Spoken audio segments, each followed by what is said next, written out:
বর্তমান আপনারা যারা হজে যান, আপনারা যারা উমরায় যান, অবশ্যই আপনাদের জেহেনে ব্যাপারটা আছে পৃথিবীর জমিনে আজকে কাসনিয়া বাজারে যাবেন, এই টাইমে গেলে এখন আর সেখানে মাছ পাবেন না, অথবা আলু পাবেন না, আলু পাবেন তো পটল পাবেন না, এমন হয় কি হয় না?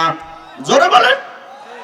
পৃথিবীর জমিনে একটা জায়গা বাইতুল্লাহ, বাইতুল্লাহর অংশ মক্কা নগরী।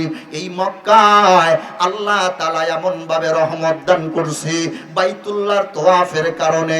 কারণ হলো লম্বা ঘটনা, কেমনে আপনাদেরকে আমি বুঝাবো, কারণ আমার হাতে তো সময় নাই। ইসমাইল এবং বিবি হাজেরার আবেদটা এমন ভাবে সায়ের করাটা আল্লাহ তাআলার কাছে এমন পছন্দ হয়েছে। মক্কার জমিনে যাইবেন, সিজন লাগবে না, ঢাল সিজনে আমের সিজন নাই, আম সেখানে পাইবেন, কাঁঠাল নাই, কাঁঠাল সেখানে পাইবেন, জামের সিজন না, জামটা সেখানে পাইবেন। কারণ আল্লাহর ওয়াদা, আদম আমার বাইতুল্লাহর তওয়াফ কর, খানা দানা যা কিছু লাগে আমি আল্লাহ সেখানে পরিপূর্ণ করে দিব। আল্লাহু আকবার। এ মুসলমান, আদম আলাইহিস সালাম দোয়া করে, আল্লাহ কেমনে রানবো, কেমনে কি হবে, আগুন কোথায় পাবো? আমার আল্লাহ ফেরেশতা জিব্রাইলকে বলে, এ ফেরেশতা তাড়াতাড়ি যা, জাহান্নাম থেকে সামান্য একটু আগুন নিয়া আদম এবং হাওয়াকে দি, তারা যেন রান্না বান্নাটা করতে পারে। এ মুসলমান, মুফাসসিরিন একরাম বলেন আদম আলাইহিস সালামকে আগুন নিয়া দেওয়া হলো, কিন্তু না না, এই আগুনের ভিতরে আদম এবং হাওয়া রান্না বান্নাটা চড়াইয়া দেয়, চড়াইতে দেরি, আগুনে পুরে সারখার হইতে দেরি হয় না। পাওয়ার বেশি না কম? আরো জোরে বলেন।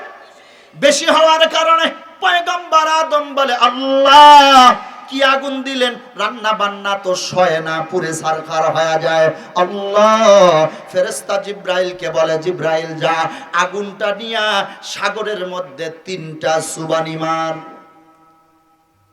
16 তারিখ, ডিসেম্বর মাসের 16 তারিখে সুবহানাল্লাহ পড়েন, বিজয় দিন তো ভালো হইব। মুসলমান যে কই যে হারায়া যায়, কই যে হারায়া যান আপনারা বুঝি না। কয়টা চুবানি মারো? আরো জোরে। 3টা চুবানি মার। 3টা চুবানি মারার কারণে আল্লাহ আগুনের পাওয়ারটা কমায়া দিলেন। এবার আদমকে বলে, আদম চড়াইয়া দাও, চড়াইয়া দাও রান্না। এবার আর রান্না পড়ে না। সুবহানাল্লাহ। এই আগুনের পাওয়ার কমায়া দেয় আমার আল্লাহ। ওয়া ইন্নী জাইলুন ফিল আরদি খলিফা, আল্লাহ তাআলা আমাকে খলিফা, খলিফা নিযুক্ত করেছেন মানুষকে। কেমনে? এ মুসলমান, ওই আদম আগুনের মধ্যে জাহান্নামের আগুন ফেরেশতা জিব্রাইল নিয়ে সাগরে চুবায়া দেয়। আল্লাহ এবার মানুষ গবেষণা করে ওই সাগরের পানির থেকে বিদ্যুৎ আবিষ্কার করে ফেলায়। আল্লাহু আকবার। তাহলে দেখেন, এবার আবার একটু সামনের কথায় যাই। আল্লাহ তাআলা আদমকে যখন রূহ দিয়া দিলেন, ফেরেশতাদেরকে বললেন, উসজুদ লি আদম, এই তোরা সবাই আদম রে সিজদা কর। দেখতে আইছে তো, মানুষ বানাইছে, এ মানুষ বলে আবার কেমন কথাও কয়, এ আবার বলে খলিফা নিযুক্ত করবে আল্লাহ তাআলা তাকে।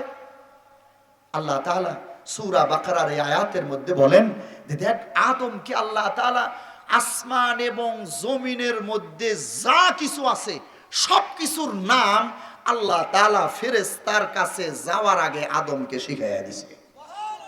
আরো জোরে এই সব শিখাইয়া দিয়েছে। ফেরেশতারা কয় ফাসাদ সৃষ্টি করবে, আল্লাহ কয় ইয়ালামু মা লা তা'লামুন, আমি যা জানি তা তোরা জানোস না। প্রমাণ, এই ফেরেশতারা তোরা ক দেখি পৃথিবীর মধ্যে কি কি আছে, নাম ক।